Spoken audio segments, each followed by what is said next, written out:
ایک اور واقعہ یاد آ گیا، میہ فارقین شام کا شہر تھا اور اس کا قلعہ تھا پہاڑ پر. 1 سال صحابہ اس کا محاصرہ کر کے پڑے رہے، خالد بن ولید جیسے فتح نہیں ہو سکے. تو خالد بن ولید رضی اللہ تعالیٰ نے اعلان فرمایا کہ سارا لشکر روزے رکھو کہ اللہ اس کو ہمیں فتح کروا دے. پہلے دن روزہ رکھا گیا.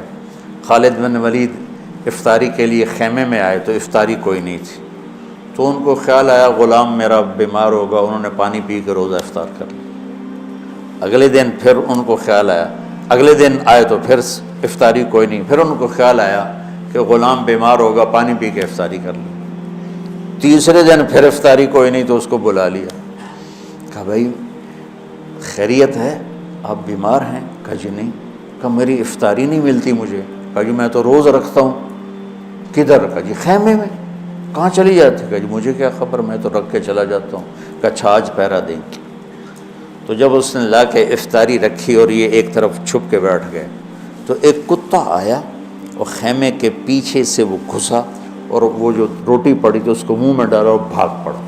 خالد بن ولید فرمانے لگے یہ کچھ اس کے پیچھے راز ہے. انہوں نے کتے کے پیچھے دوڑ لگا دی اور کتا آگے آگے، خالد بن ولید پیچھے پیچھے. تو وہ کتا ایک ندی سی تھوڑا تھوڑا پانی والی ندی میں گھسا، وہ بھی گھسے. آگے ایک چھوٹا سا سوراخ تھا اس میں گھس گیا. خالد بن ولید لمبا قد اور پتلے جسم کے تھے، دیکھنے میں لگتے تھے جیسے کوئی مکے دی مار ہیں لیکن انہوں نے پہاڑوں کو راستے سے ہٹا دیا. سیف اللہ، اللہ کی تلوار. زید بن، آپ نے موتا کا لشکر بھیجا تو آپ نے کہا تمہارے امیر ہیں زید بن حارثہ، یہ شہید ہو جائیں تو پھر جعفر ہیں آپ کے چچا زاد، یہ شہید ہو جائیں تو پھر عبداللہ بن رواحہ، یہ شہید ہو جائیں تو پھر جس کو چاہو امیر بنا لینا. تو خالد بن ولید رضی اللہ تعالیٰ عنہ کی پہلی جنگ تھی یہ موتا. اسلام لائے اور یہ جنگ پیش آ گئی، صلح حدیبیہ کے بعد کی بات ہے.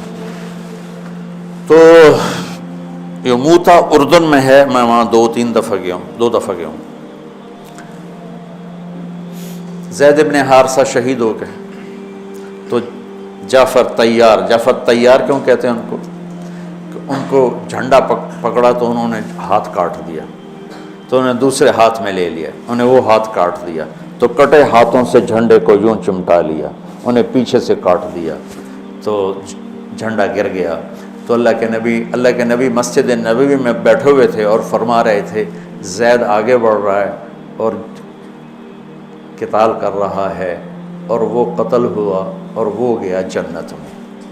پھر آپ نے فرمایا اب جھنڈا جعفر نے اٹھایا ہے اور وہ آگے بڑھا ہے، اس کے دونوں ہاتھ کٹے اور وہ گرا اور وہ گیا جنت میں. اور اس کے دونوں ہاتھوں کے بدلے میں اللہ نے جعفر کو 2 پر دے دیے ہیں جس سے وہ جنت میں اڑتا پھرتا ہے.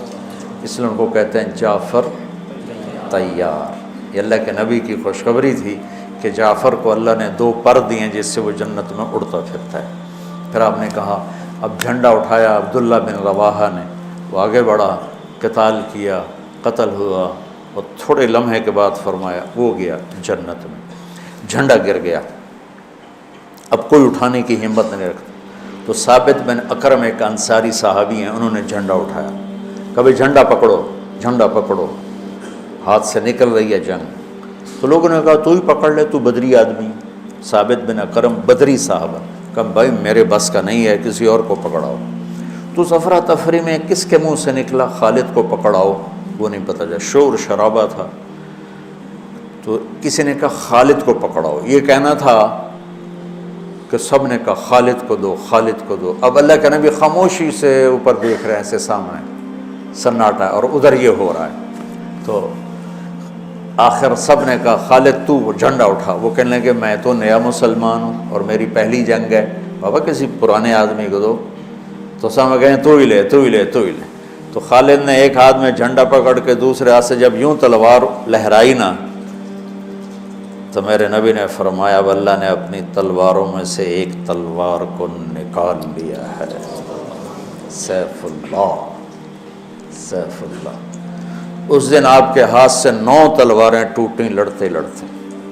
پھر اللہ نے ان کے ہاتھوں فتح نصیب فرمائی۔ 3000 کے لشکر نے 1 لاکھ پہ غلبہ پایا۔ پانی پڑھو۔